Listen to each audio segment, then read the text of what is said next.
دعوت اسلامی ہے، یہ دعوت اسلامی ہے، دعوت اسلامی ہے، یہ دعوت اسلامی ہے، دعوت اسلامی ہے، یہ دعوت اسلامی ہے، دعوت اسلامی ہے، یہ دعوت اسلامی ہے۔ کراچی میں قائم سندھ گورنر ہاؤس میں اجتماع میلاد کا انعقاد کیا گیا۔ اجتماع میلاد میں گورنر سندھ کامران ٹیسوری، وزیر اعلیٰ سندھ سید مراد علی شاہ، حکومتی عہدیداران و افسران سمیت سیلانی ویلفیئر کے چیئرمین مولانا بشیر فاروق قادری مدظلہ العالی اور دعوت اسلامی کے مختلف سطح کے ذمہ داران نے شرکت کی۔ اجتماع میلاد کا آغاز تلاوت قرآن پاک اور نعت رسول مقبول صلی اللہ علیہ وسلم سے ہوا۔ منعقدہ اجتماع میلاد میں دعوت اسلامی کی مرکزی مجلس شورا کے رکن و ترجمان دعوت اسلامی مولانا حاجی عبدالحبیب اتاری نے سنت و برا بیان فرمایا۔ اے میرے پیارے اسلامی بھائیوں، اب نبی پاک کی دعا کامران بھائی خاص طور پہ سنیں، باقی لوگ سنیں، جو حکمران ہے نا، پیارے آقا نے آپ کے لیے ایک دعا دی ہے، یہ دعا بھی ہے اور اگر اس پر عمل نہ کرو تو یہ آزمائش بھی ہے۔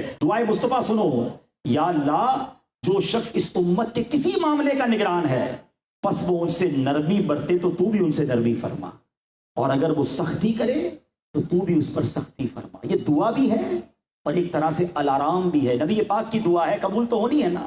ایک بار امیر المومنین نے ایک گورنر بنایا، قبیلہ بنو اسد کے ایک شخص کو حاکم بنایا۔ وہ عہدہ لینے کے لیے فاروق اعظم کی بارگاہ میں آیا تو ایک بچہ دوڑتا ہوا آیا، حضرت عمر نے اٹھایا اور بچے کو چوم لیا۔